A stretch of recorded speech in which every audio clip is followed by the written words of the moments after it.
In today's video, what does a successful coaching culture look like? With Ji Han. Hello, coaches! Welcome back to another episode of Coach Better Quick Tips. My name is Kim Cafino. I've worked with hundreds of teachers, coaches, and leaders in schools around the world to help them create thriving and sustainable instructional coaching programs. And I'm on a mission to help you coach better. Wherever you are in your coaching journey, we can support you. Come learn with me in one of our courses or private mentoring packages designed specifically for instructional coaches. Join our global Coach Better community, ask any questions you'd like to hear us answer, and find all of our resources for instructional coaches on our website at coachbetter.tv. You can also find us on social media at Eduro Learning or in our Coach Better Facebook group, and subscribe to our channel here on YouTube to catch all of our latest videos. If you're not sure where to start, take our free quiz to get a tailored list of resources delivered straight to you and designed specifically for your level of coaching experience. Find it at coachbetter.tv/quiz. In today's episode, we are talking about what coaching looks like in schools where it's been implemented well. This is a highlight from one of my favorite episodes from a previous season featuring Ji Han, Associate Director of School Evaluation and Support at CIS. Ji has such a wide experience with coaching in so many schools. Hearing her description of what coaching looks like when it's working well can provide a powerful vision for school leaders or coaches advocating for instructional coaching. I'm sharing this specific clip because it addresses several of the most common questions I hear when I speak with school leaders about coaching. They wonder if they should mandate coaching to ensure that every educator takes advantage of that support, if leaders should do the coaching, perhaps as part of a professional growth plan, or how to celebrate the success of coaching if it's confidential. Ji clearly articulates how coaching can grow when we ensure that we have some essential structures in place. Coaching is invitational, coaching happens with a peer, and we see coaching as an experience for all teachers rather than viewing it as a way to fix teachers or a deficit model. These are three big components that come up on the show all the time. So if this is interesting to you, please be sure to check out the other episodes I've linked up here and in the show notes for you. If this is a topic you're talking about at your school right now, make sure to download our free Leadership Quick Start Guide. This features many quotes from school leaders here on the podcast, just like this one with Ji, that will help you advocate for coaching in leadership language today. And if you're ready to dig deeper into being an advocate for instructional coaching in your setting, stay tuned to the end of this episode for the next great learning opportunity. Okay, let's jump into the clip with Ji. In schools where you feel, whether it's a school that you have worked at or a school that you have visited, where you feel like there is a successful coaching culture, like they've done it right, what does it feel like? What does it look like? And I feel like you've already kind of hit on this earlier today, but I wanted to give you another chance if there was anything else you kind of wanted to bring to the conversation.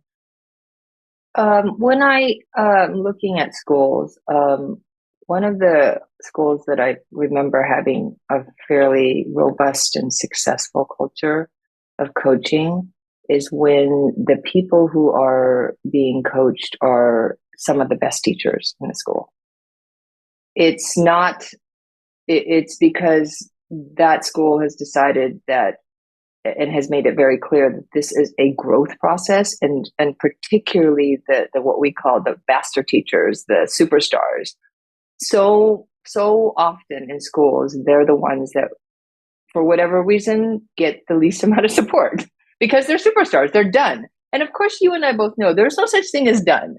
I mean, so that's like for me a huge indicator that there's a successful coaching culture is when the strongest teachers are like excited and talking about their coaching, coaching sessions, and they want to do more. And then they talk and they become why they're master teachers. They become not only role models, but just role model for the fact that we can always be lifelong learners. And so that's what a huge indicator as well. The other thing that I think is really important is whenever possible, that not that leaders and administrators can't be coaches. Of course, that is a kind of one size killing two birds with one stone kind of thing. But generally speaking, when it's not the leaders who are the coaches, because there's that boundary of yeah, today I'm your administrator, today I'm a coach. And we have to sometimes do that. And I've done that myself, but it really takes a huge separation for me. But it's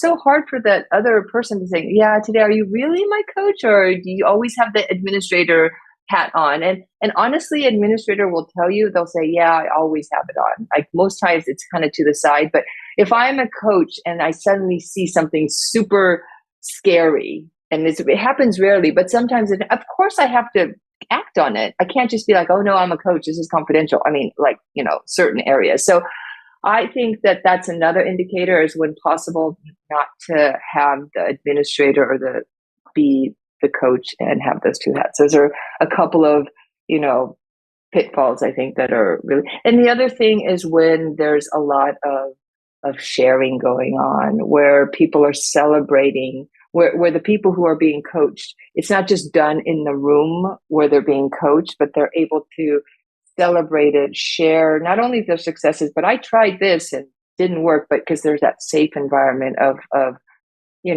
we're all learning and we can learn from our mistakes. So yeah. I love those indicators. I think those are going to be really clear for people listening to this, to kind of just take a pulse, a real quick pulse, look around and see what do you notice?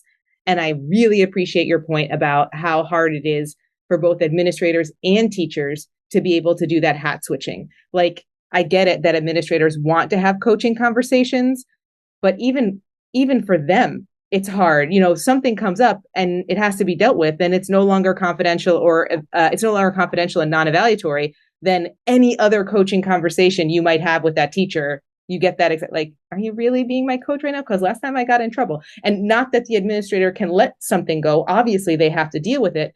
But that's why it's asking too much of admin to ask them to be the coach and the administrator at the same time. So really appreciate that. Thanks for watching this clip with G. I truly appreciate this conversation because no matter where you are in your coaching journey, you need to be prepared to be an advocate for coaching. Even brand new coaches can often end up being the only one in their school setting who truly understands the definition, the value, and the purpose of instructional coaching. That's why we include coaching advocacy in all of our courses for coaches at the level that's just right for your experience. Each of our 3 global cohorts will help you take the next step in your coaching advocacy, either as a brand new coach in getting started as an instructional coach, or as a current coach or educator ready to build an instructional coaching program in the Coach Certificate and Mentorship Program, or as a coach who's ready to lead in Coaches as Leaders. Find all the details about all of our courses for coaches at coachbetter.tv/learn. Global cohorts open once a year. Find all the details at coachbetter.tv/learn. If you're not sure which course is right for you, watch one of our free workshops for instructional coaches designed for your experience level so you can take the next step in your learning right now and uncover which course might be right for you next. Find them at coachbetter.tv/learn. Wherever you are in your coaching journey, we can support you. If you're curious right now, please reach out. You can leave a comment down below or on the show notes on our website at coachbetter.tv. You can join our Coach Better Facebook group, or you can find us on social media at Eduro Learning and send me a DM. I'd love to support you on your coaching journey. See you next time.